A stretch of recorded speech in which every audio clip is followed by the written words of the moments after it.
भारत एक ऐसा देश जिसने कई महान वैज्ञानिक, विचारक और नेता दिए हैं। लेकिन जब बात सपनों को पूरा करने और देश को नई ऊंचाइयों पर ले जाने की आती है, तो एक नाम सबसे पहले आता है, डॉक्टर एपीजे अब्दुल कलाम।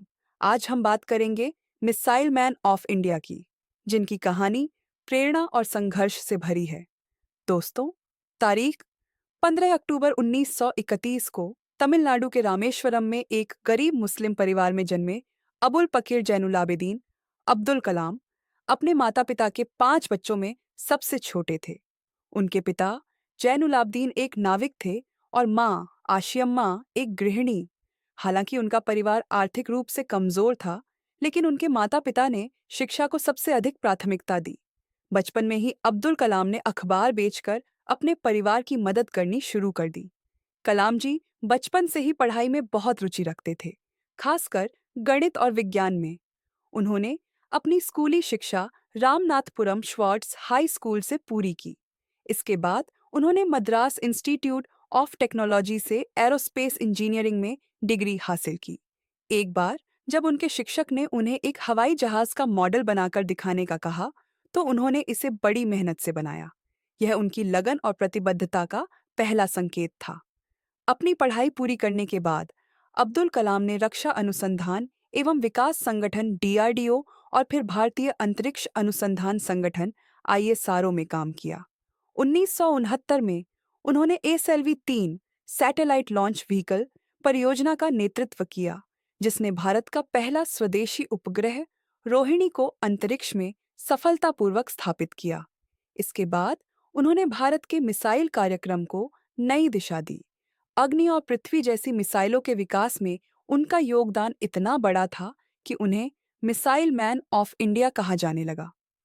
1998 पोखरण में भारत ने अपने दूसरे परमाणु परीक्षण किए। इन परीक्षणों ने भारत को वैश्विक मंच पर एक मजबूत शक्ति के रूप में स्थापित किया।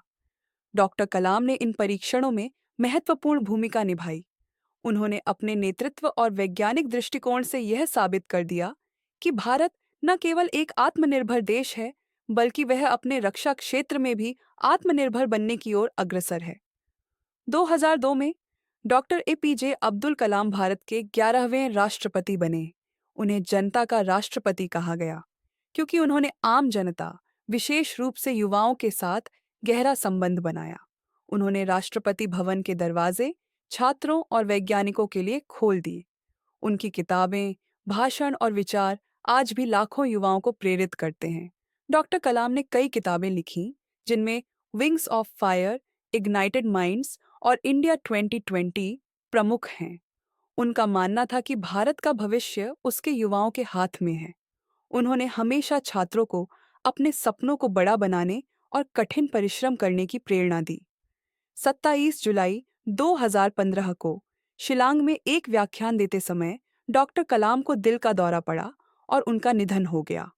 उन्होंने अपने अंतिम समय तक शिक्षा और युवाओं के लिए काम किया। उनके निधन के बाद पूरा देश शोक में डूब गया, लेकिन उनकी विरासत आज भी जिंदा है।